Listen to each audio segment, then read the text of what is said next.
Welcome to the Grappling Grappling Rewind Podcast. Welcome to this week on the Grappling Rewind Podcast. So this week's show, we're going to recap the Tough Roll event that happened in Australia. We're going to recap the main event for Fight to Win 234, Estevan Martinez versus Everton Teixeira. We are also going to recap a little bit of the Combat Jiu-Jitsu 135-pound tournament that Dorian Olivarez kind of smashed through. And then we have a preview of Toro Cup next week. We're also going to talk about some of the events that are coming up in the near future because there are some great events coming up. As always on the show, I'm your host, Maine. To my co-host, Miranda. Hey, Miranda. Pretty good. How are you? Doing pretty good. We got a bunch of fun stuff to cover this week. We were just going to cover Tough Roll and Fight to Win initially, but Dorian Olivarez. On Combat Jiu-Jitsu, Olivarez. I'm going to get that wrong a bunch. Just say Dorian. Dorian looked amazing on Combat Jiu-Jitsu. I was the judge for a lot of his matches for ADCC in Dallas. Yeah. And I was really, really impressed with him. So we watched a bunch of his matches today and went, yeah, we definitely want to talk about him this week on the show because super impressive performance for a 17-year-old on a B team. Yes. So we'll talk about that in a little bit here. In the news section, we got a couple of things right now for news. Yes, you do. We have, I can't do it without laughing. Team New Wave is out, and the B Team Bulls have replaced Team New Wave on Quintet, and it has been kind of appropriate. Yeah, if you don't know the history and the story, read the internet for the last 6 months. So right now we have 4 teams that are announced for Quintet. It's awesome to see Quintet coming back. Quintet is, I think, at least for events we cover, one of my favorite events that we cover. It's fun to watch. Because you sit down, it's like a whole team survival tournament. They were technically the first to do it, but the first to do it when we were doing the podcast. So right now for Team Sakuraba, we have Daisuke Nakamura, we have Tomogishi Sarah, we have Kazushi Sakuraba, we have Hasim Rida, which I think is really funny that he's on the Team Sakuraba because he was initially on that team, I think, in his first appearance in 2017 or 18. I forget. He mentioned it when he was on the Simple Mad podcast with those guys, and I forget. I think it was 2018. I'll look back in time.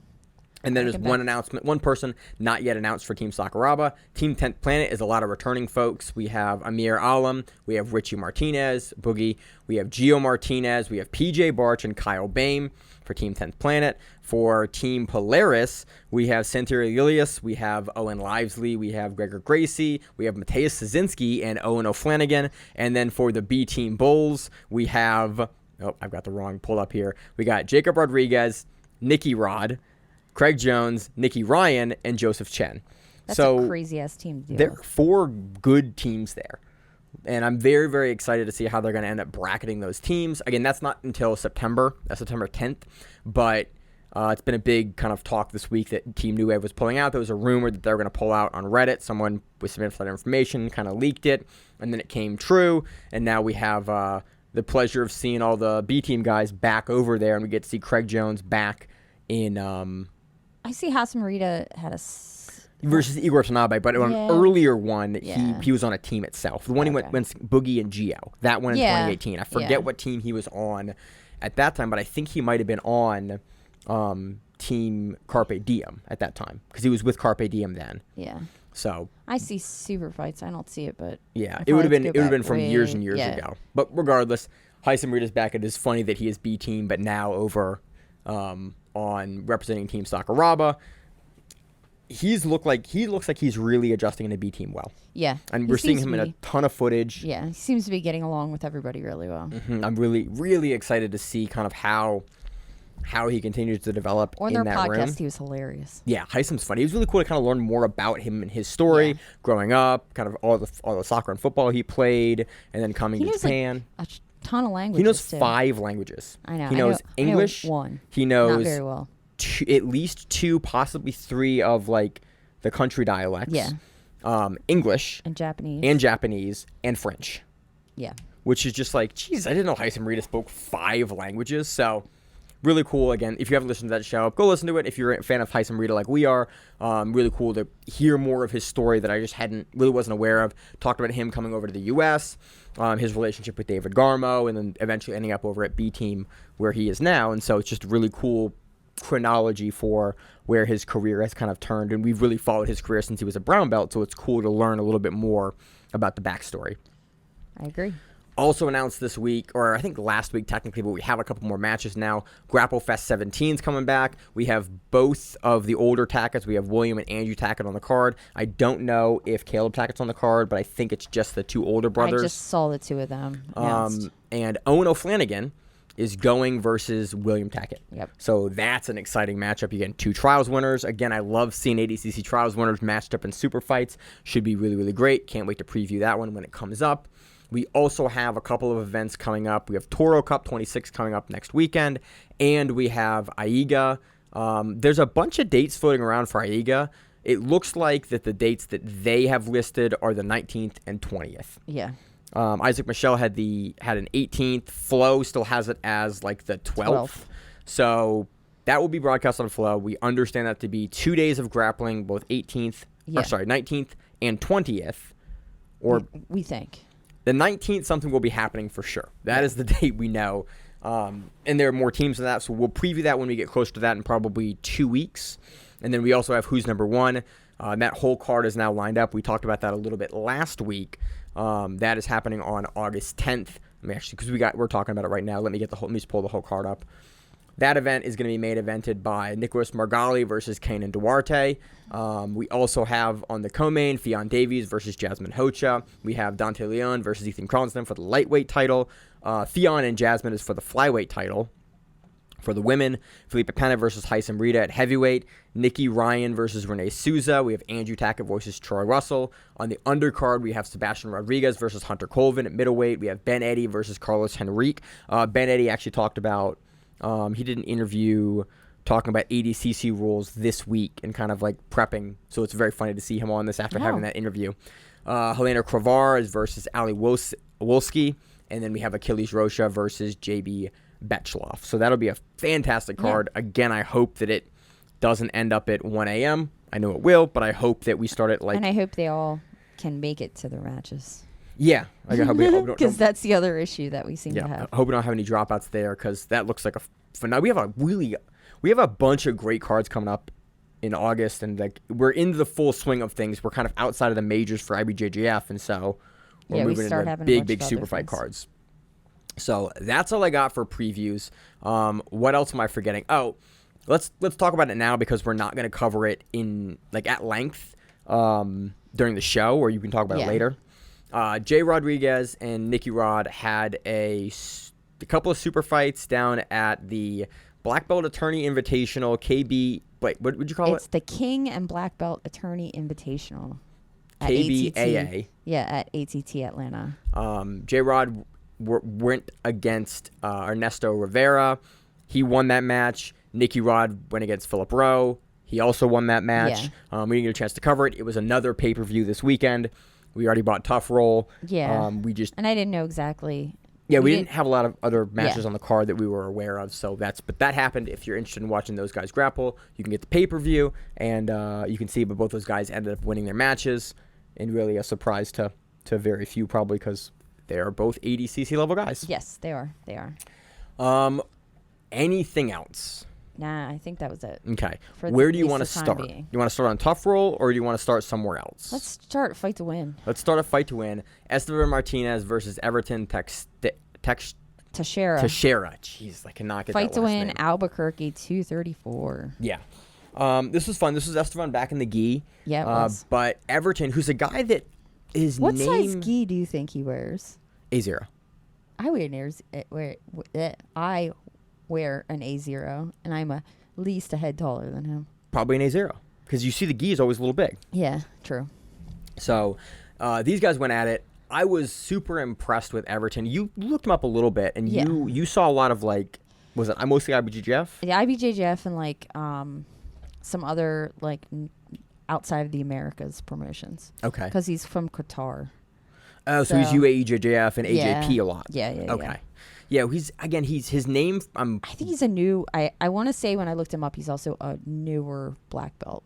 Like he was a brown belt for a really long time. Okay. Or maybe not for a long time, but he's only recently coming to black belt, which is why for a lot of the folks who are able to cover on the show, we kind of start at black belt because that's an arbitrary jumping off point. Yeah. For a lot of the gi stuff, he looked great.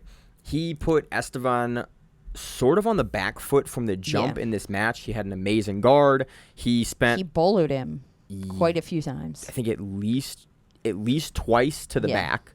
And then he spent a bunch of time on Estevan's back. He put Estevan in the crucifix. But the thing that I love about Estevan is, and the commentary picked up on this as well, like he is incredibly hard to have his back held.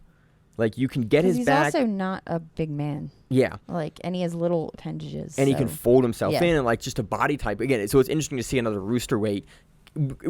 There is one thing that is consistent with Estevan Martinez is that he usually pushes the pace. Yeah. And he is incredibly hard to like manage to hold into place unless we see him in something like an absolute versus a guy like Vagner or like someone that has 50 plus pounds on him. In the gi, it also slows him down. Like it slows everyone down. That you can control him a little bit more, because in no-gi he has the ability to kind of bend and invert in ways and get out of things that you wouldn't expect out of a human. Yeah, and with the fabric there, and what we saw in this match was control. Everton was just able to slow him down, control, repeatedly like work positional advancement on him, hold his back. And we know that Estevan's hard to submit. He's super hard to submit. I don't know. We didn't see Everton submit him. I'm trying to think the last time I've seen. I don't know the last time I saw. I've seen him submitted in absolute. But yeah, I'm trying to think of a guy at rooster weight or light featherweight or like a guy around 130, 145. Yeah, I don't know. I'm trying to think. I don't know. It's happened. I'm just blanking on it. I don't think it even happened at ADCC at trials. No, I thought that was a points loss. That was a points loss, I think. Yeah. So again, it's super rare. We watched it, so yeah. We interviewed him after, and I talked to him at length. At the day after the trials run, you can go watch the interview. Yeah. On YouTube, I think that one's out. Yeah, that one's out. But yeah, so Everton impressed me a lot here. He was really just able to control Estevan Martinez, consistently really prevent Estevan from opening up. Estevan wasn't able to do like the jumping pass, the flip pass, the cartwheel pass, like none of that, because Everton kept him on the ground. Everton played a lot from the guard here, but was really able to control and oppose his game. So Everton's definitely a guy that I'm going to keep my eye on after this performance versus Estevan, especially main eventing a fight to win. Yeah. And it was a very, very clean decision for him. And for a guy that I'm less familiar with, it's always fun when that happens, because it's nice to see kind of new folks entering those divisions, especially newer black belts. Especially newer rooster weights, because how many rooster weights are there? Not a whole lot. They're not it's usually the smaller of all of the men's divisions. It's by far the smallest division, and so I'm always happy to see guys coming in. Guys who have been coming into the divisions that are the smaller divisions in number of registrations, because it deepens those talent pools and it encourages more people that are in those talent pools. Oh yeah, there's a bunch of people to also get out there and go and compete at whatever level they're going to compete at. So that was fun. That was fight to win Albuquerque. Anything else on the card or anything else on the match? Nope. All right, where are you going to move to now? You want to do CJJ? I keep looking at my note for CJJ. Yeah. We'll go to Tough Roll, because Tough Roll we have more stuff. We have a lot. We have a lot for Tough Roll, other than Dorian Olive. Give me his name again. Olivarez. Because my computer, my notes here keep making it Oliveira, and I try to correct it and it keeps flipping it back. So let's go to Tough Roll. Let's start at the main event here. Unless you want to start the main event of the Middleweight GP. No. Okay. But we can start there too if you want. Do you want to do the GP or you want to do the? Let's do Tainan Dalpra first. Okay. Let's talk about that matchup, because that was the ending match of the show. I think it was the one that maybe not most interested, but it's always fun to see Tainan. I think I was most interested in Cole Abate this week. Yeah. Making his black belt debut against versus Dave Stoley, but Tainan Dalpra looked phenomenal. He was taking on, give me his name again. Yeah, I keep, my computer has corrected his name wrong here. Barak Saraman. Or there's no Sarman. A. There's no Sarman. Yeah, Sarman. There's no A there. I always want to add an A to his name. Barak is one of the most established and Australian champion. Yeah. Very, very good in that region. We've seen him on some other stuff internationally, but taking on Tainan, the world silver medalist, Tainan in this match showed off a ton of his passing. He did. He did the gator roll pass that we've seen him do. He did a long step pass that he has an instructional for that we may have a copy of somewhere. Yeah, I was just repeatedly. There was a couple of passes, and one that I actually took a screenshot of here is Tainan gets up. He passes. I was talking to someone in our gym a while ago. A lot of guys that flash pass will flash pass super heavy and chest up. Tainan tends to dig his chest, or his head, into the chest when he passes. Yeah. And he really he spins your legs like a Toriando as he flop passes at the same time. So he ends up so far away from you that not only are your hips completely turned over to the side that he's passing against, he's jumped over your legs and he's flattened out and he's rotated his legs so that he's essentially almost 90 or 180 degrees sometimes from where your hips are once he crosses to the other side.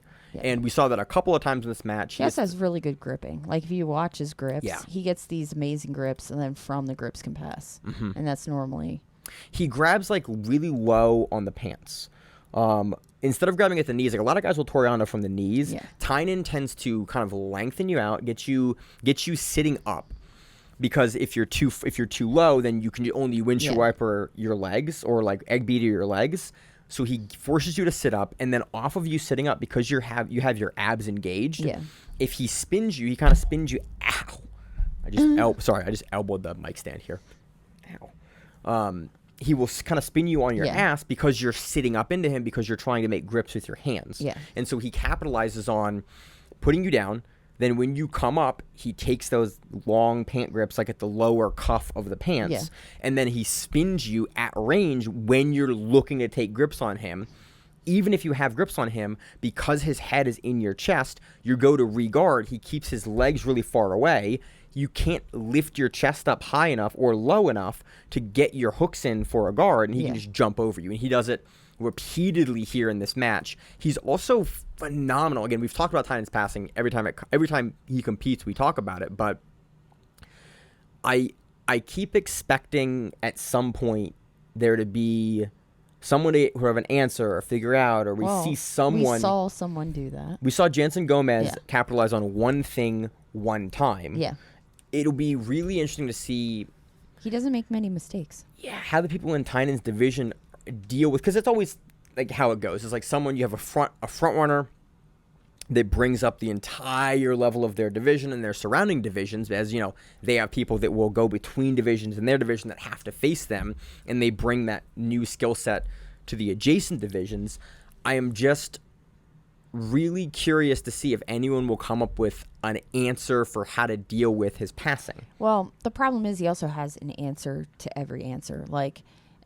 I have his instructional for that one long set pass. He literally does 4 hours on different variations of it. And if they do this, you do this. If they do this, you do. He has probably a few passes that he does very well, and then he has every single response that you'd ever possibly imagine to that. Yeah. Because that's all he ever does. He probably just sits in there and does passes the same pass. The guard, passes over, the guard. Yeah. I mean, over, you can see that in his passing. It is so.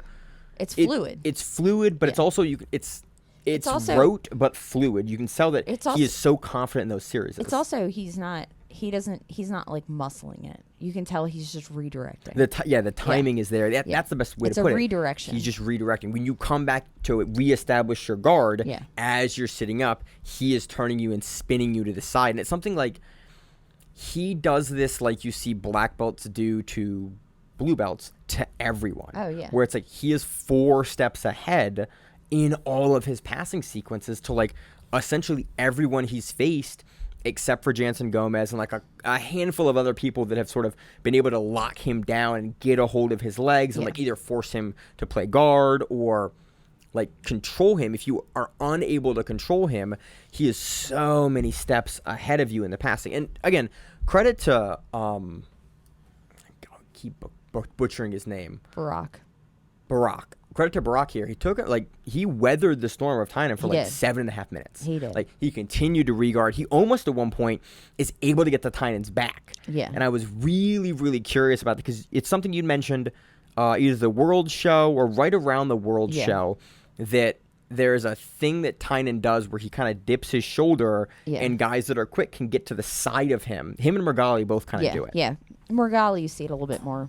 Murgali, you saw the 2 almost full back takes that have happened on him. I don't think Tainan, you see it as much. No.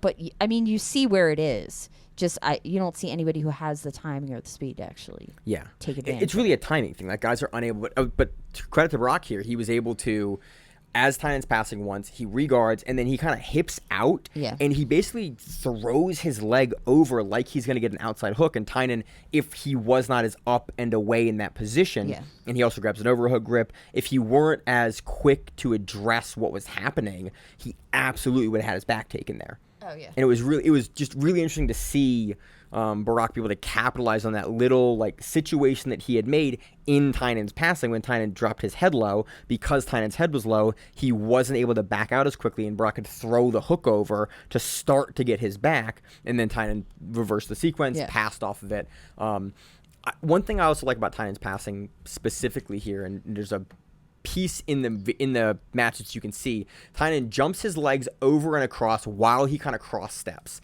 and then he reaches inside and he grabs, not inside, he reaches to the side he is passing on Barak's closest leg to him. That would be the knee that flares out in front to sort of establish a bad knee shield on the passing side. Tainan grabs the pants on the outside cuff of that and then pushes the leg to the side in order to get his knee in front. Yeah. And so it's a leg drag. Yeah, it's a leg drag, but it's like he's doing it off of a flop pass and off of a jumping over pass. That he's comboing those grips together in a way that like very few people are doing. Yeah. And then let's talk about the finish, unless you have anything else for his passing to talk about. He hits a modified. There's a name for this choke, and it's going to annoy the shit out of me that I can't remember what the name is. It's basically the choke that Tainan hits is a modified X choke, modified cross collar from like side control. Yeah, but it's from side control. Yeah, and it's not. Well, he kind of hits it almost from he finishes it almost like to the back. But I consider it more like a crucifix because he's more like on the arm. Because if you watch him, he kind of goes around, and he's kind of like more on the side than because that. Yeah. So that was like an attempted darsh, right? But no, it's an X choke. Right. So what he does is he has Barak's lapel on the same side threaded under across his neck, so it's working as an underhook. He then Tainan switches the lapel to his other hand, and now it works as essentially an underhook power grip. Yeah. Barak comes to his side because with that grip, you're kind of forced to your side once someone like Tainan bellows into you. Tainan threads his hand through, and now he's using essentially what you would usually use the collar for, but he has the lapel grip fed underneath. So now he has the lapel grip with his other hand for his set hand. It sets up exactly like you would a darce because your hand is fed through. And then Tainan keeps going. Barak comes to the side, does a roll through, and Tainan essentially starts to take the back, follows the roll through, but threads his other hand in to finish essentially a modified side choke, X choke, but from like a half kind of like a half crucifix, half guard position. It's a really, really, it's a setup, if you've seen it before. It's wizardry. Yeah, but it's just wild that Tainan has like that level of control to follow that whole sequence through and then submit Barak. Yeah. So, phenomenal match. Tainan Dalpra is still wildly good and impresses me every time. Every time we get a chance to talk about him on the show, it's just I learn something else about his passing in the gi when you're just like when I'm forced to study him for the podcast. It's always a super enlightening exercise of like, oh, that's a neat way that he does that. Yeah. And I'm kind of figuring his passing's amazing. Yeah. And I'm figuring out what you said. It's all redirection passing. Yeah. Like he's usually not ever gonna just pressure pass you through or like, no, he's like knee cut through. He's like pushing into your legs and waiting for you to push back, and then whichever direction you're pushed back, he passes. Yeah. The interesting thing is though, he's always able to maintain like. A lot of people try that style of passing, but eventually get caught up in the legs, or someone inverts on them, or someone is able to trap them in half guard. Tainan is really, really good at keeping that range that he wants to play from, while also consistently engaging. Like we see a lot of people try to kind of pass like Tainan does, but they don't have the kind of ferocity. Yeah. ferocity. They don't have the ferocity that he has, and they're unwilling to engage in that mid-range, long-range space. Yeah. And they'll play completely at long range, or they'll kind of touch and try once. He will go into that space, and then he will throw 4 or 6 different passes at you without ever really coming out to reset and disengaging fully. The other thing you have to think about is also he's doing it in the gi, which means he gets really good grips when he's doing everything, and he's passing grip to grip. He also doesn't have to worry about heel hooks. He doesn't have to worry about any kind of reaping. So they're not going to come in and do.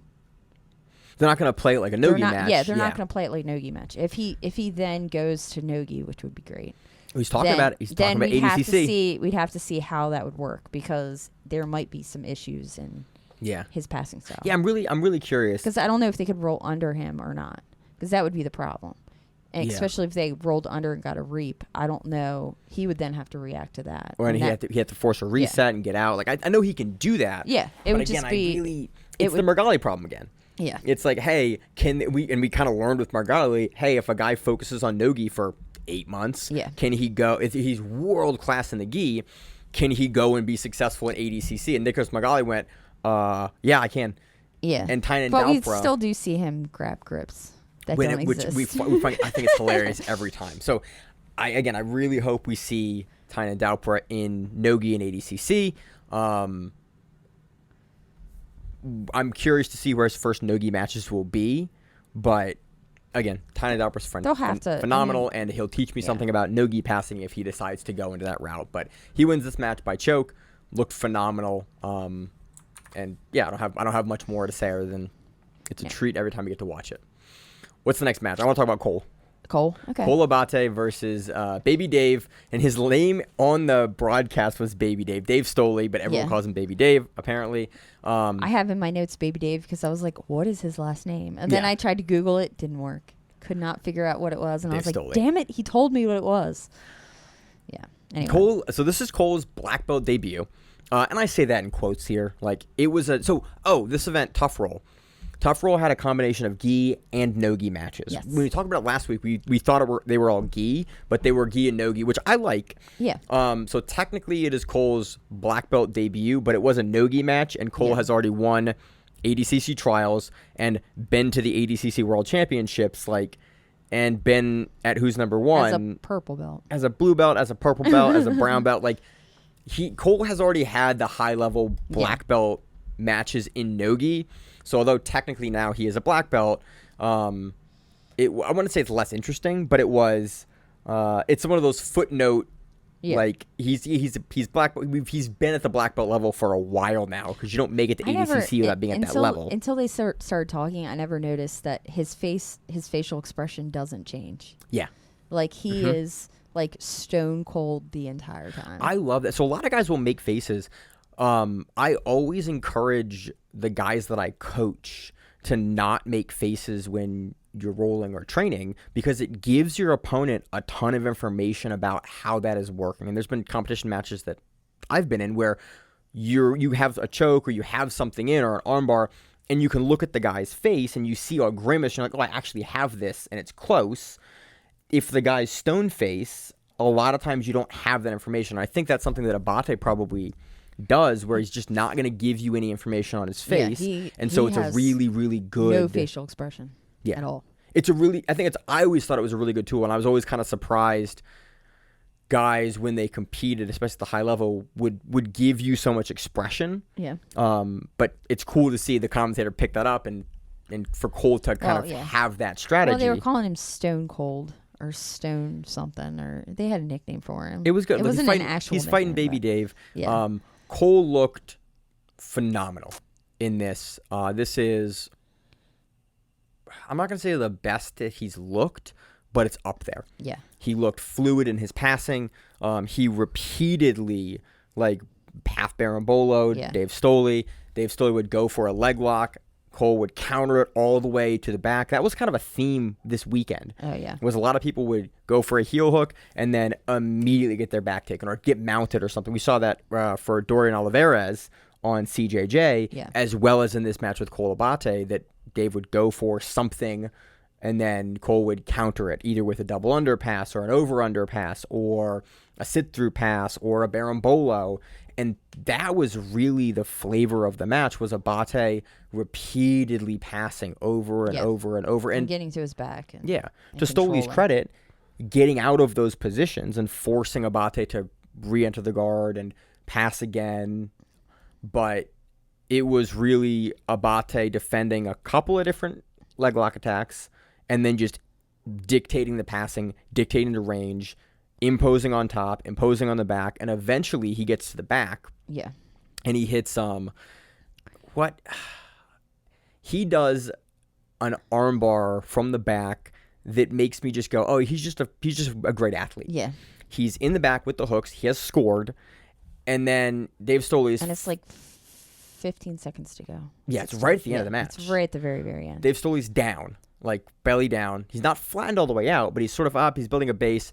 And Abate goes, I kind of want to finish this. Yeah. And goes from the hooks up, slides off the top of the shoulder on the back, gets the arm. Dave Stoli and Abate roll through all the way, and Cole is able to finish the armbar with like 15 seconds left. Yeah. And it wasn't like your normal, like your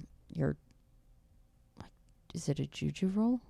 Juju Gatame. Yeah. Yeah. It's not like that. It was like, this was like a teleport. Like he's on his back and all of a sudden he's like, ooh, arm. And he just like jumps. My note is he skedaddles off the back. Yeah. Because he jumps he's like in back control. A small squirrel. Mm-hmm. And then he just sort of like, in about 2 movements, he goes up his back. He goes up to the shoulders. He slides off of the top of the shoulder onto the arm without ever breaking contact. So a lot of guys, when we see a move like this fail, it's because they make too much space. Yeah. And usually it's because they're not the type of athlete that's able to do this with their body. Yeah, because they feel you lift off and you go. But Cole is so tight to Stoli's back that when Stoli moves at all, Abate doesn't leave space. His abs are strong enough, his shoulders are strong enough that he's also not fatigued, so he can track Stoli in this roll. Yeah. And actually, I think he kind of forces the roll as well. He goes with the roll at least and is able to get the arm. Well, because if you don't go for the roll, you belly down armbar. Right, and that's actually a really hard position to belly down armbar from because your knees will get in the way. Yeah. Because you go to slide your hips. So because Abate is falling off the top of the arm facing down, and because his leg is in front of, he didn't swing his leg over Dave Stoli's head. Yeah. He slid it off the back of the neck. Yeah. Your knee will hit the mat first. Yeah. And so if someone actually drops their shoulder, kind of like the reverse of Vinny Magalhaes versus Verdum, if they lever that shoulder and the top of the shoulder touches the mat, your knee, as the guy doing the armbar, will hit the mat and it'll make space for them to pull their shoulder out. So Abate goes under, the knee pins under and rolls so that Stoli can't dip his shoulder down, and then he's able to get it because it's a really uncommon but high-level defense to that fall off the top armbar is that you can essentially use the mat to shuck them off because their knees will hit first in that position unless they have the leg over the face. But that's a tricky thing to do.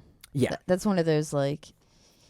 That's one of those awareness in a situation that few guys have. Yeah, you're gonna blow your shoulder out, or you're gonna get out. Let's roll the dice and see what happens. But at this level, that's a really common like decision that the folks that compete at this level make. Yeah. But it was cool to see Abate finish. We learned that I think Abate's passing has gotten even better in the last year. Oh, definitely. we know it's gotten better, but this match really displays that. I'm so excited to see what he looks like in the Gi at Black Belt. Exactly. There's so many really, really exciting matches for him, and if his passing looks somewhat like Tainan's, he plays more of a aggressive pressure passing. Though. Yeah, he doesn't play the same. They're not the same passing game. Yeah, they're similar, but they're not the same. Abate does a lot more over unders. He did a lot more almost like leg drag kind of passing through. Yeah, but he'll do it at close range. He'll throw more knee cuts. This match, he's more close range. Yeah, but he's also playing a no-gi, which makes sense. I'm curious. So somebody said to me, not someone on the podcast, but someone outside of the podcast said, "Oh yeah, I think Abate is way better in no-gi than he is in gi," and I don't know if it's true or not. I think it's interesting. We've seen him in higher level no-gi competition than we have in gi competition because he's not been a black belt yet, and so. Yeah. Again, somebody brought up to me, and I went, that's an interesting thing to think about. Yeah. I'm very curious to see, now that he's in black belt, where he's going to look and what he's going to look like in the gi. nothing would surprise me for Abate. No. He looked phenomenal here. Anything else in the match? Nope, that's it. All right. What's the next match you want to cover? We'll start at the top. We'll go Vagner Rocha versus Uros. Give me Uros's. Do we have his last name? I have it written down. Give me a second. I have to find my notes. Crap. Vagner versus Kulik? Yeah. Uros Kulik? Or let's call him Uros, because Vagner was originally going against Charles Negromonte. Yeah. And that's why I have the old one up. Yeah. There we go. I have to write Uros.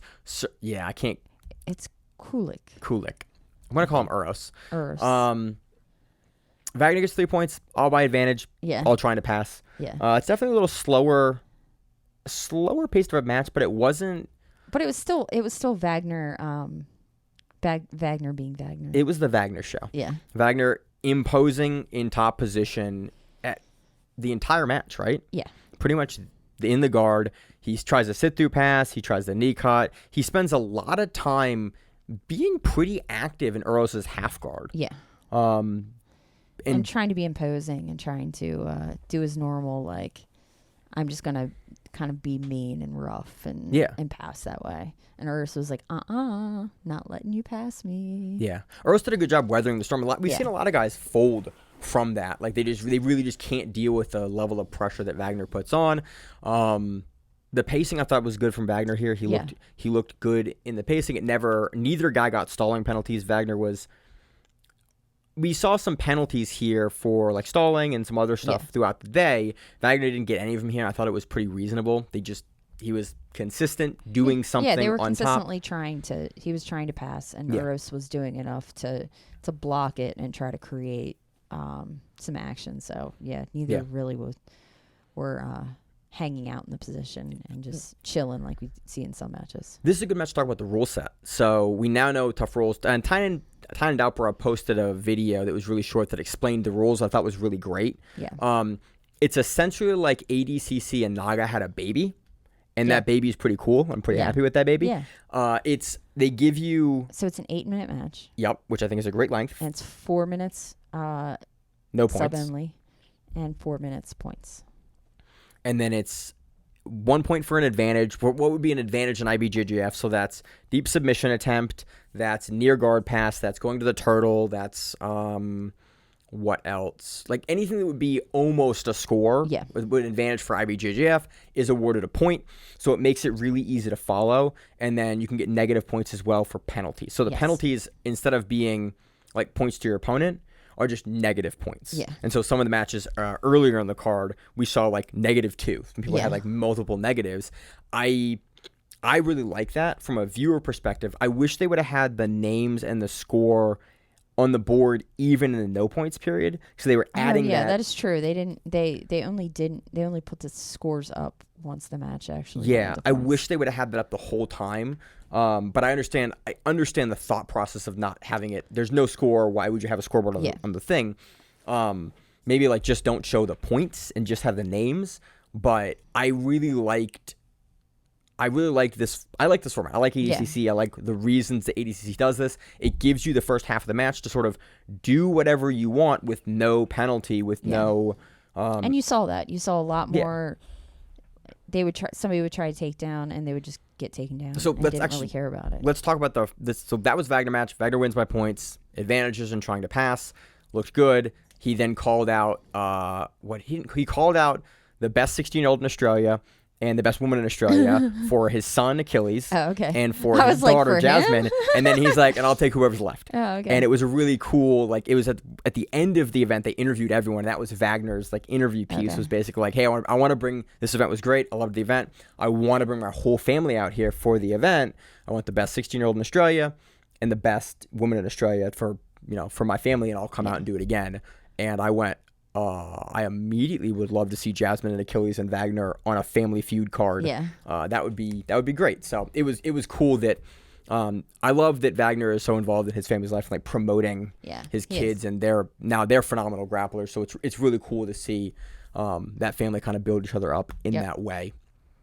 Let's talk about the match that really mattered for no points versus points. A-Rod versus Nikki Lloyd-Griffiths. Yeah. Griffiths.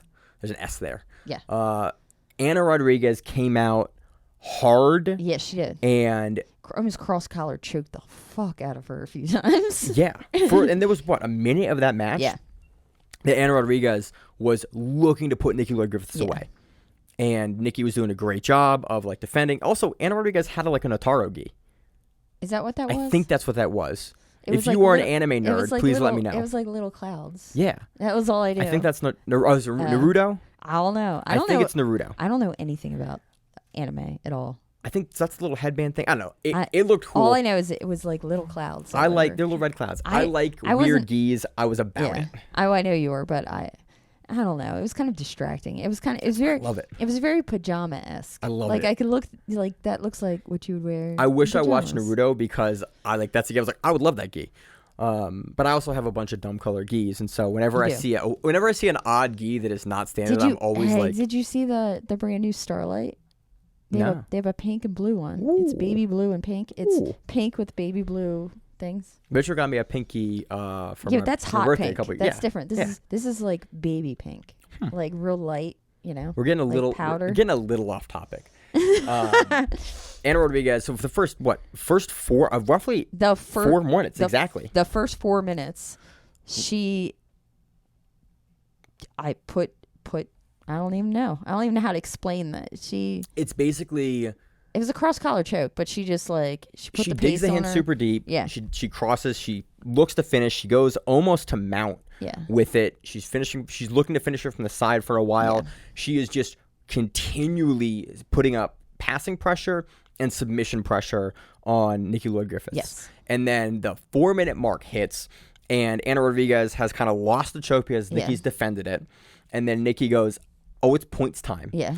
And immediately hits a beautiful like single leg wrestle up on Ana Rodriguez and like pushes her off the mat. Yeah.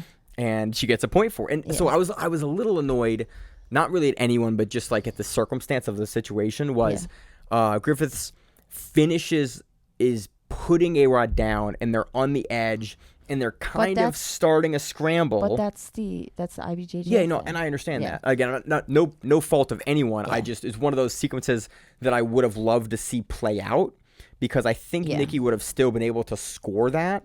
But it was just a little frustrating. They're like, it happened at edge of mat. Yeah. No one's fault. Like I don't think it's a problem for the rule set either. I think it's a good rule. Yeah. I just, as a fan, would have loved to see that happen in the center of the mat. Out of bounds. I like you to be able to land where you want and stay where you land. Yeah, I like ADCC. I like ADCC rules for that. But again, in the rule set in a pro event like this, it makes sense that they were kind of going into the people too. So yeah, there was no place for them to go. I would love to see this in the center of the mat because then we could have seen the kind of scramble play out. Yeah. I think Nikki would have still probably won this scramble, but we didn't get to see it. She scores the points, rightfully so, in the rule set. No issue with that. And then continues to like kind of change the pace of the match in her favor. Yeah, and kind of puts Ana on her back and just keeps on going and trying to pass her. And then Ana grabs an illegal grip. That was such a weird. We see this occasionally. So in IBJJF and in a lot of the major gi organizations, I think AJP changed this rule only for the sleeve grip. Okay. But most organizations a couple years ago, and all of them even more than that, if you take a grip inside of the pants with your fingers, either in the collar, in the sleeve, or the pants, it's illegal. And so Ana Rodriguez is looking to pass and has this big ass overhook hand in the pant grip, which you can't have. And the referee goes, "Stop, grip," and the grip is blatant. Yeah, gets a negative for that, loses a point, and it was such a weird. I get in the moment that happening, but Ana Rodriguez is really, really high level, like world champion. It's so weird to me to see that happen for someone that is as skilled as her to make that decision or make that mistake. And we've heard Keenan Cornelius talk about it, like being thoughtful, and he plays a way more heavy grip game than anyone else. I think a lot of times they also do it. No one calls them. Yeah. Well, Keenan talked about years ago, sometimes taking that grip when no one can see it. Yeah. But this was the most visible pant grip you could have taken, and it was just an interesting. It was just an interesting decision because we see people get away with this very infrequently nowadays. But then it looked like Ana was trying to talk to her coach, and so then you have her talking to her coach like while the rest of the match is going on, which was the interesting portion of it. Yeah. But I don't know. So I don't know if she didn't know that it was a legal grip, though. I think it's an illegal grip almost everywhere. Yeah, it's in almost existence. like, I think the pant is sometimes not an illegal grip, but it's No, it's always illegal because you could fuck your fingers up. the hand is, the sleeve is, but some organizations, because the foot gets in the way when you spin, you can't really, it's hard to catch your fingers in the pant grip versus the sleeve grip. It's easier to catch pant because grip you has can always spin. been the one that I knew about. The hand grip, you gotta, whatever happens, happens. Yeah. If you're dumb enough to put your fingers in there, you're dumb enough to break them. Yeah, But she gets called for it again, anyway, and that's in the rules. And then she winds up getting an advantage later on, but she still loses because she's 2 behind once she goes one. This event also had -1. last to score, which is something that I forget who the first event we saw that had last to score. Was it Kasai?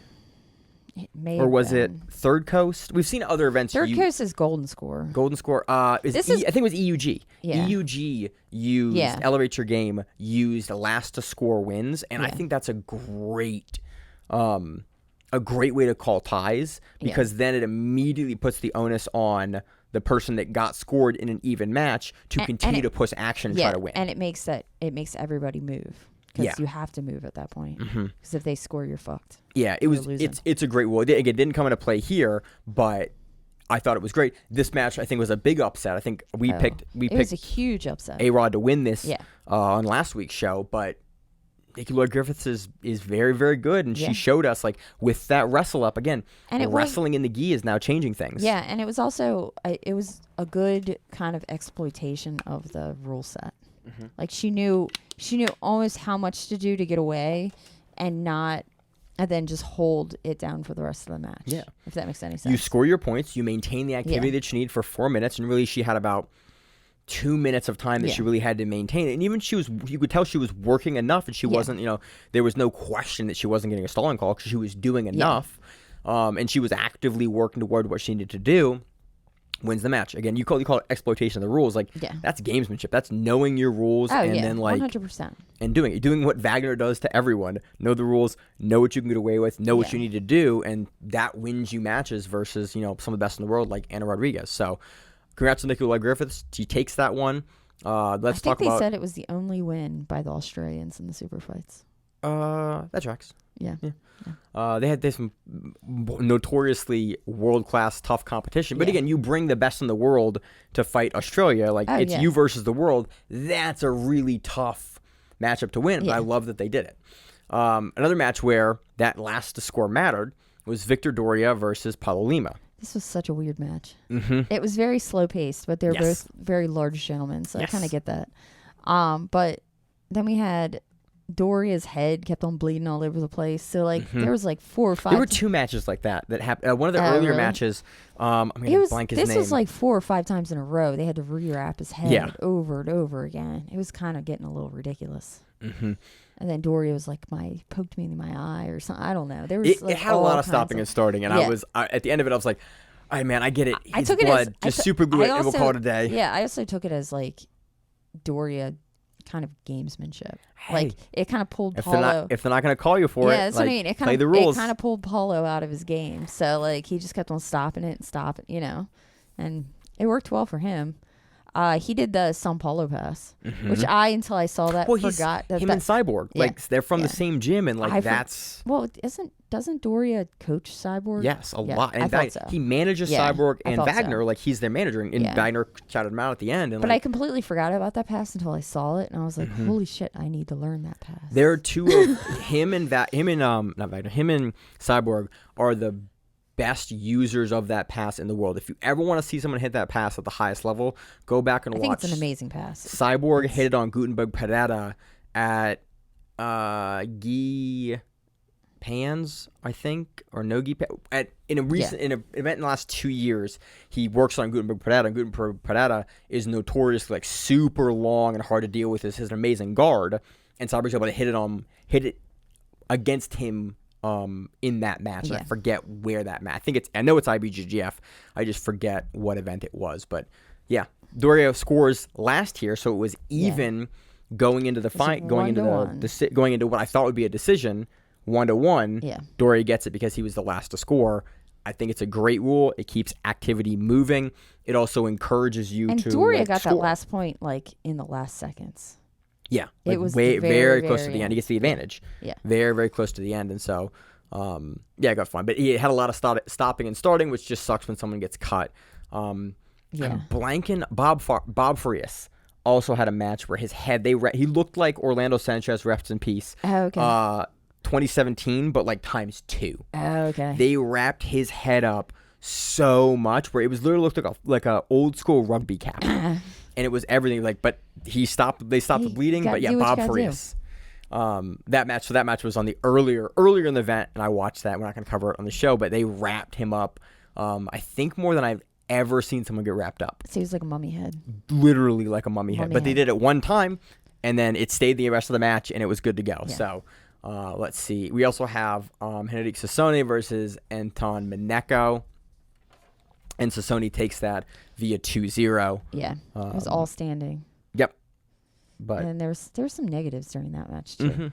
Because they were Mineko got negatives. 2 negatives. This Yeah. is the match that the negatives, like it explained, the commentary did a good job Yeah. explaining the negatives, and you went, okay, I understand how this is like ADCC, and again, having to spend a bunch of time judging for ADCC, we understand what made me negatives. laugh also was now I realize that almost every pro event you ever watch, at some point when there's 2 large men on the stage, they always make a comment about large men going off the stage. Yep. And then it happens. Yep. And it's like every single card ever. The commentary has Commentators also are- watched jiu-jitsu and gone, we got big guys, they're going to fall off the stage. They're always like, I hope they don't fall on us. I hope they don't fall on us. Oh, there they go, Yep. But, The only time you don't hear that is when it's in a cage, and you're like, oh, and then they always mention, oh, thank God they have the cage here. Oh, true. Every time. True. It's one of 2 commentary shticks happens. It's like they're gonna fall on us, or we have the cage. And in all honesty, a lot of people use the edge because you can use the edge. And you're forced to push in, and it's a tactical decision. We've talked about it for years, and again, play to your rule set. So those were the main. They were the main They were the matches. super fights. We Yeah. also had the Winter GP that took place here. At middleweight. Yes, in middleweight. You want to talk about Jonnatas Gracie's run, or talk about just the finals? We can talk about Jonnatas' run because Right. Jonnatas kind of Steamrolled. steamrolled Did everybody. we had to do? Now, I would say I do say that his matches were more definitive. Like he was in control of all of his matches, but all of his matches went to time. Where Tulio was definitely on his side of the bracket. He was just Putting dudes away. He was putting dudes away. So if this would have went, Did Jonnatas have 2 matches or just 3 matches? He had 2. He had Servio Tulio in the final. He had Amaral, and then he had Lobato. Okay. He had Lobato. He won 13-0. Yep. Had Amaral. He won 9-0, and then Right. Tulio. He fucked Tulio up. Yeah. So yeah, he threw him on his head. Jonnatas Gracie looked great in the entire event. Is there any match before the finals that you want to any technical pieces that you want to talk through? Give me a second. Let me look. I was happy with how Jonnatas Gracie looked. I don't know. Tulio had a Darce at one point. Tulio got a rear naked choke standing. Yeah. On a dude. On the guy's back. Guy stood up, Yeah. and then Servio Tulio goes, I wish, and the commentary brought right- it up. and We it was- couldn't see the hand position. We could only see the back of But the it was right at the competitors. beginning of points. So Tulio really didn't his first match was maybe 6 minutes and his second match was maybe 3-4 minutes. So he didn't something have about that that. much mat time. Which for a GP is this is what you want to do. Yeah. Jonnatas Gracie brought everything, and he had dominating But performances. the other thing was Jonnatas Gracie, just like we saw him at the Hero, what's called the Hero Invitational. Was that what that was called? No. It was called the Honor Submission Challenge. Honor Submission Challenge. Just like that, he definitely the knee is not bothering him anymore. Yeah, that was He good is to see. moving around. And I mean, he's not just playing the I'm going to stay on top of you and kind of grind you out game. He's very controlling. We're seeing a renewed level of activity and passing and top position domination from him, and even back control from him. But yeah, anything but the finals? Finals match between him and Tulio. There is this is a weird finish. It is. Essentially, I have a GIF here I'm going to pull up. No, that's Tainan Dalpra. That's not Jonnatas Gracie and Servio Tulio. Throw. So essentially, Jonnatas Gracie hits a modified like seonagi, but it's not a seonagi. It's like to the side. Yeah, it's like an arm spin in wrestling, but not really. There's it's an arm for spin, it. but I don't know what it's called when you have a gi. So basically, Jonnatas has a cross side. He has the same side collar grip. It's not a suicide throw because he would throw it to his ass. And he drops it. It's what Tim Spriggs, those guys call a train wreck. Okay. It's a train wreck. I don't know what the judo name for it is anymore, but we all know from the TLI guys that they call it a train wreck throw. Basically, Jonnatas has the same side collar, outside sleeve, and then does a big cross step and then yanks down to the side into the location where he was previously standing because you're off to the side, and he drops to his knees he's throwing a seonage. But he does spin a little bit. It's a little bit of a... he does spin his hands. It's not like... It's like a steering wheel. He does a large wheel throw, and he does it like he's going to do a seonage, but he never spins his back to you. Yeah. He just spins to the side and drops you down. It makes me think it's like an arm spin. Yeah. It sets up like an arm spin. It sets up like a seonagi, but instead of going all the way through and making... We should probably figure out what things are called before we... train wreck. They call it... I know this throw in jiu-jitsu as a train wreck throw. And he just decks Servio into the mat. Yeah. And then gets the mount, gets on top, and then Tulio kind of goes, my shit's kind of fucked. Yeah. And he kind of points to something on his arm or his shoulder. I thought the one time when they stood him up, I thought they were going to readjust his shoulder and they were going to start the match back up. And I was like, yeah. They do that sometimes. I know. It's gangster. I was like, but then it didn't happen. Yeah. So injury, it sucks to see, but it's from the throw. Especially it's like a $10,000 tournament. Yeah. And that's when you know it's like, he got injured with how good he looked early in the tournament. And because well, they said it could have been collarbone too. Yeah, I have a slowed down version of this. I tried to figure out, chucks him. He chucks him on like his neck, head, shoulder, kind of like straight down, and it's like that. It's a location that you. It's a collarbone break. Yeah. I mean, we don't know what injury he has. Again, hopefully it's not a break and it's just like a strain, or it's something that can heal up quickly. A break is a lot easier to deal with than like a torn rotator cuff. Yeah, I hope it's nothing bad. I hope it's just like, oh, this thing happened and he's back and he'll be fine. But it's a really, really nice throw from Jonnatas Gracie. He gets down. He immediately works in a mount from the throw, which is uncommon for this kind of throw. Yeah. And he takes the match. He wins $10K.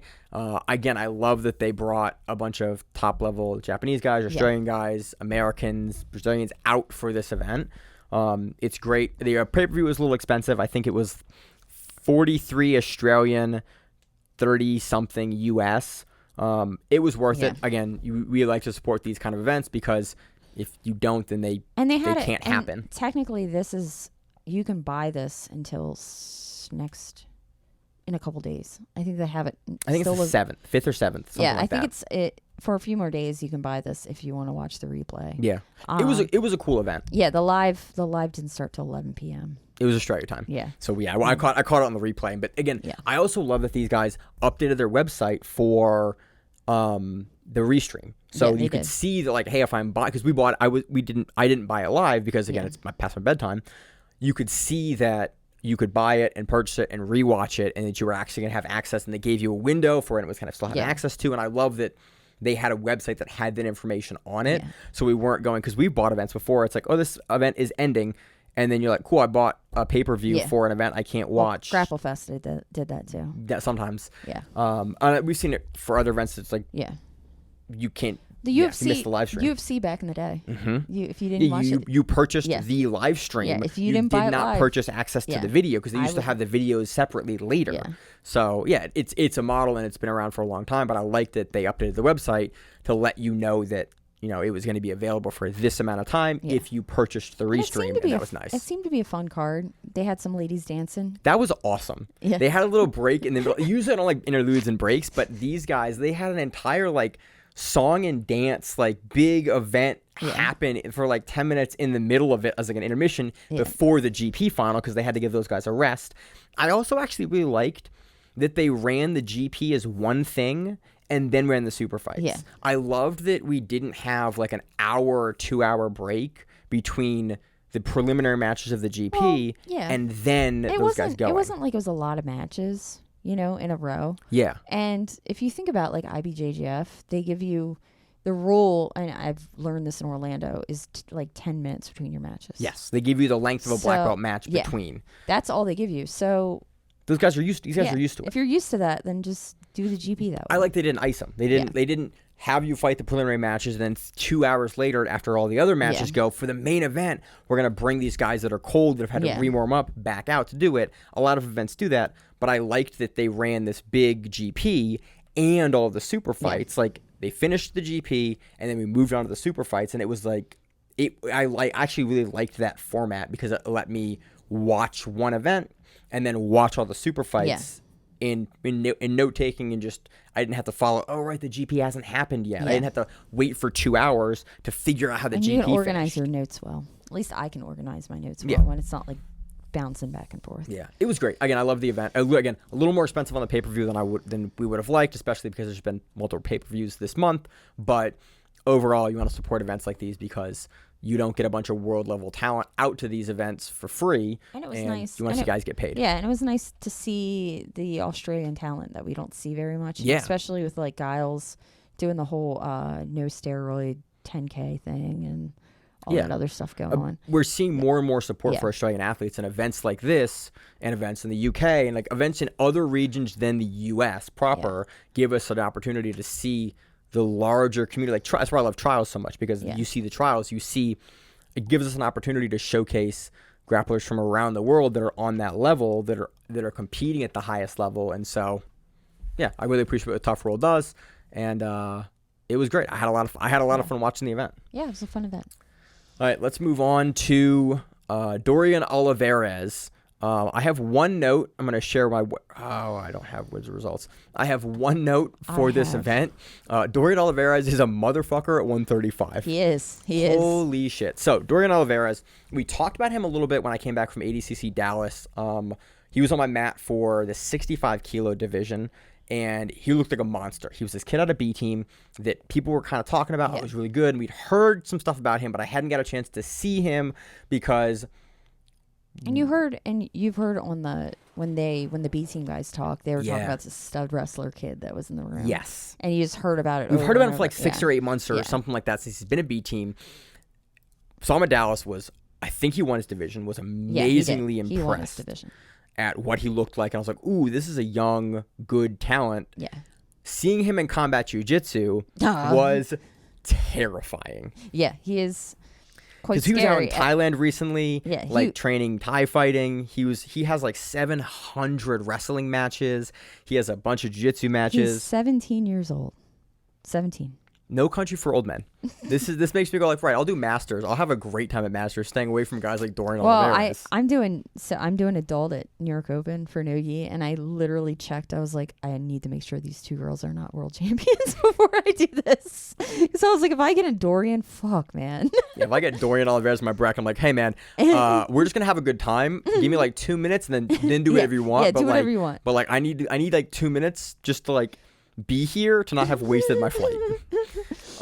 Dorian Olivarez, in his first match, he beats Manuel Peguero via submission, rear naked choke.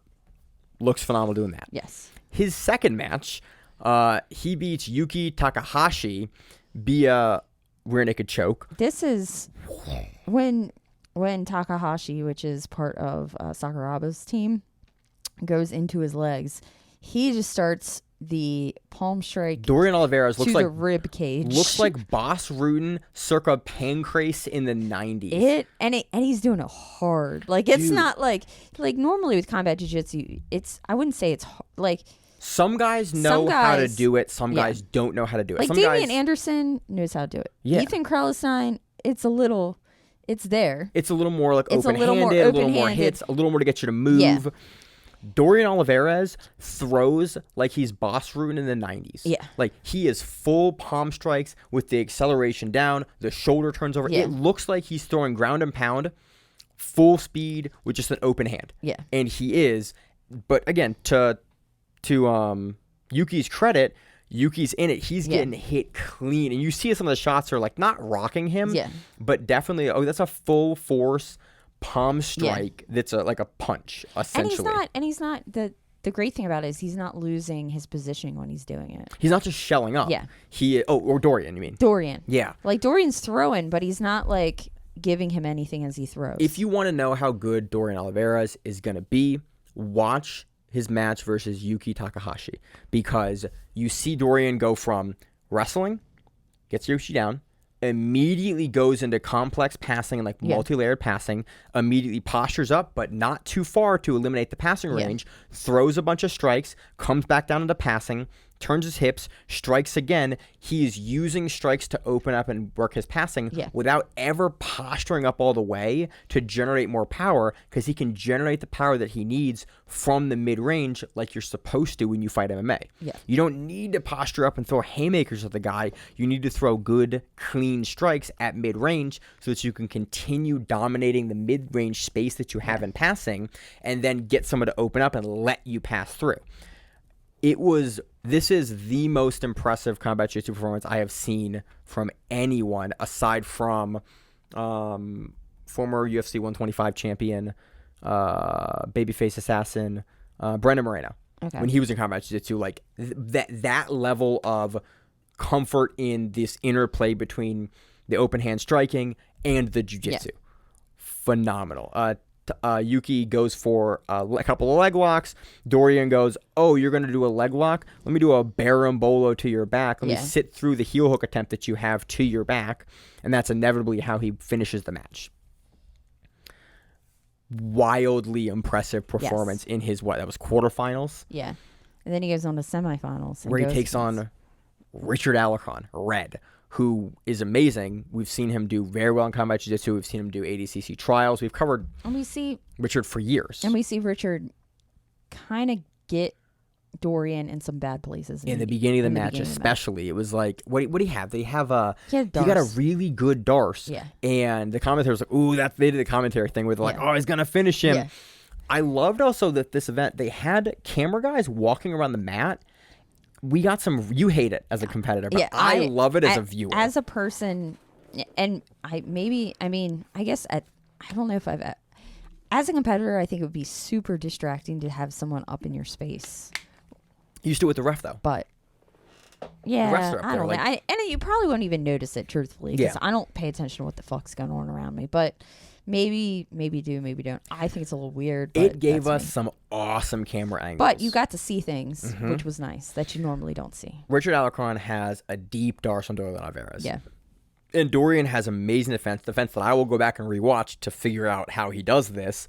He rolls through. Richard follows him for 3 separate rolls through for the Darce trying to catch the leg. And Dorian's able to continue to turn, free the arm off.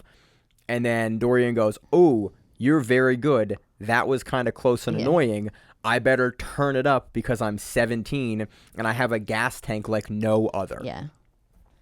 Eventually grabs his leg. And then he throws him by his leg. Immediately right after, Yeah, he throws him by his leg into the people.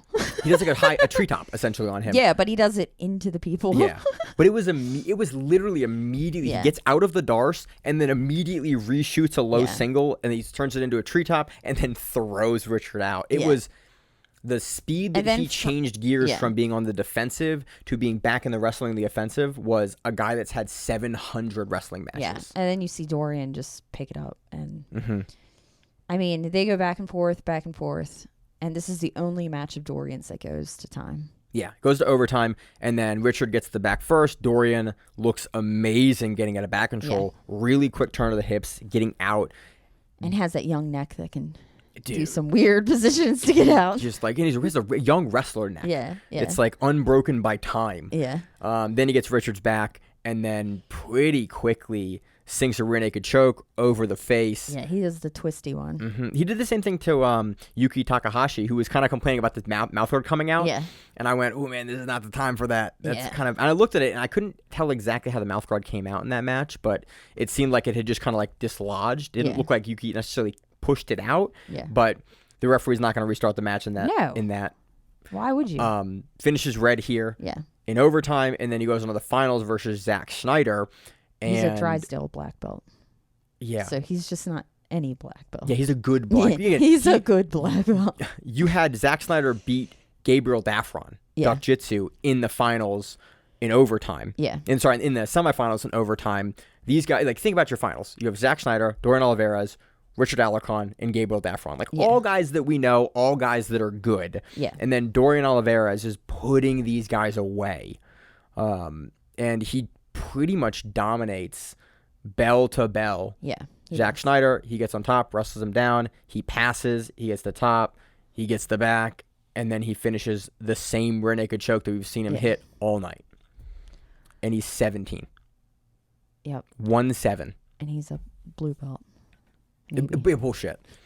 That's one of those, like, in quotes, he's a blue belt. He's like, a blue Nogi, belt. we learned with, who's the first big prodigy? We remember Taira Tolo and Cole Abate and Dorian Olivarez and Helena Cravar. Yeah. The belts don't matter in Nogi. Yeah.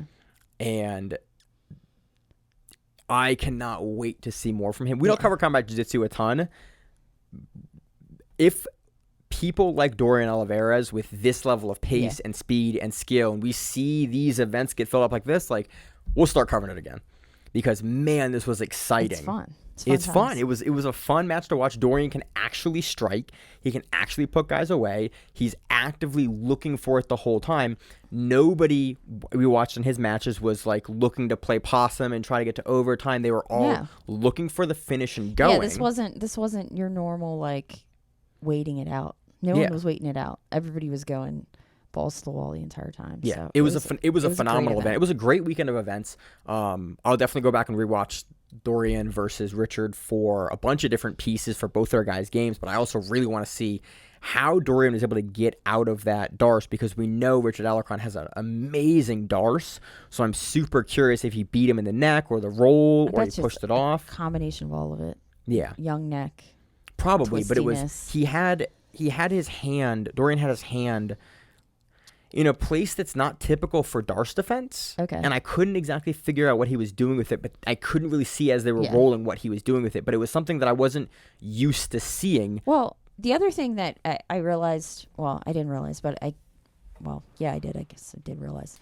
So we have some young wrestlers at our new school that I run, and they are really good at Darces and they're really good at anacondas because I guess they can roll through. I guess there are some wrestling moves that are very similar, but they just don't have the chokiness to them. Yeah, you can't lock your hands like that. Yeah, so my assumption is that he probably has some kind of wrestling defense to that maybe in wrestling you would do, and maybe he puts it in so early that Alarcon isn't able to actually lock his Darce completely. You know, there's something there. Only because there's this one kid that literally picked up started anaconding people like day one. Yep. And I was like, how the fuck do you do that? Hey, you can do this now. He's like, I guess I can do this now. Yeah, he was like, oh, I used to do this back I in the love day. watching teaching wrestler bros a thing. Yeah. And then like the next day they're like, hey, I got this guy with it. You're like, oh no, I've made a mistake. Yeah. You're like, I've made an awesome mistake. But like still He's like won. this is gonna be a mistake for me in 6 months as you like learn how to like fight me with this tool.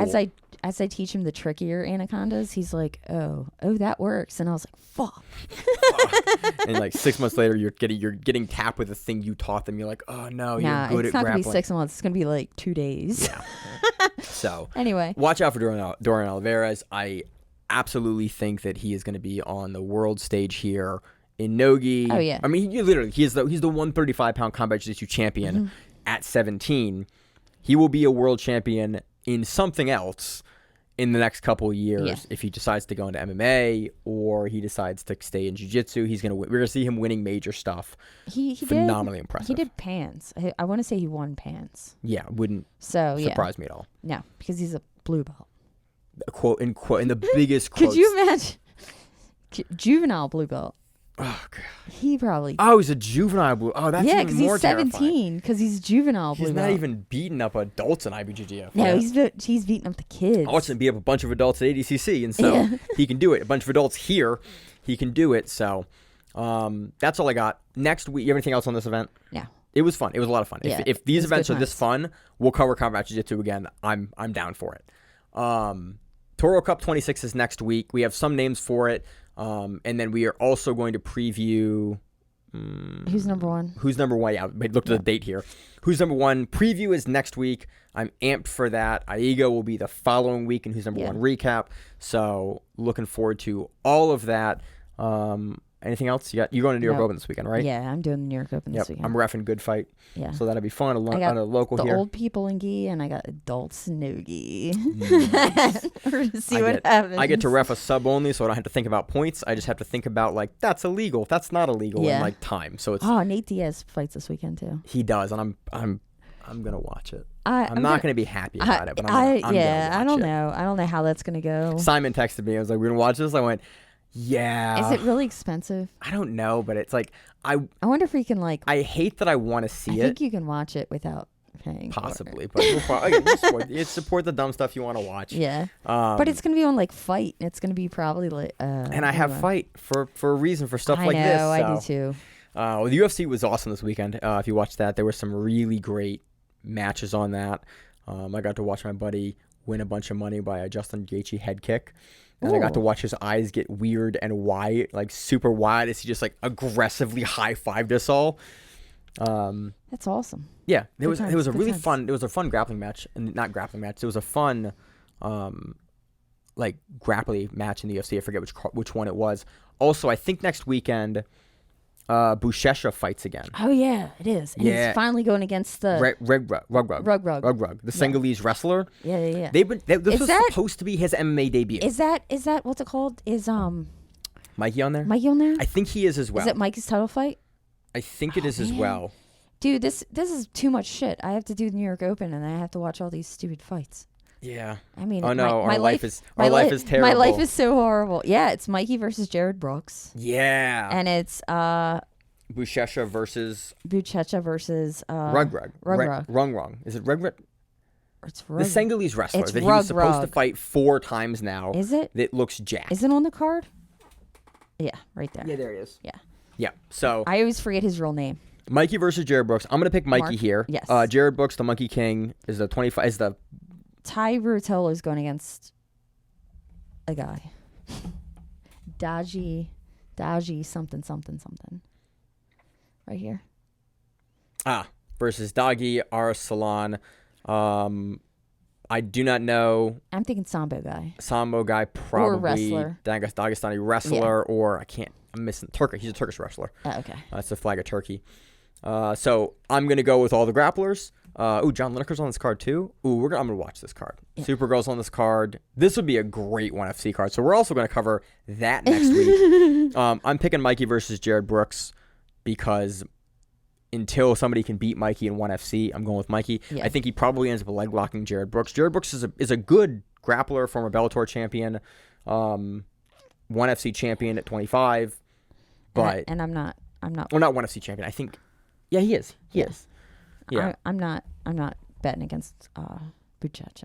Yeah, I think all the grapplers we love are going to do it. Again, Rug is awesome, but I think Buchecha, they posted his highlight for all his fights in one, and I was like, oh man, he is his highlights, all his highlights can fit in 4 minutes or something. It's less than that. It was quick. It's normally not that much. It was like taken off the cage, inside trip, outside trip, punch, Buchecha submission. Yeah. And that was the fight. So I love Buchecha. Yeah, should be fun. We'll cover Ty, Buchecha, and Mikey next week, as well as preview who's number one, and then whatever else we inevitably end up forgetting, as always on the show. It'll be good. Anything else? No, but you didn't say your name. Yeah, well, I didn't. I can say as always on the show without doing the outro. Oh, okay. But as always on the show, I'm your host, Maine, joined the co-host Miranda, and we are the Grappling Miranda. So Matt, wherever it is, stay safe. If you like the show, please consider sharing it on Facebook with the folks at your gym. It's the best way that we grow the show, and we really appreciate it. You can reach out to us on email. We also have Instagram. We have Facebook. We have Twitter. We have Google+. Until that shuts down. We have a website. If you have an event you would like to have us cover, please let us know. If you have a name, like most people do, and you'd like to have us stop butchering it, let us know. Reach out to us. The show is also available on YouTube, Spotify, in addition to iTunes and every other podcast service. We very much appreciate your time, and thank you.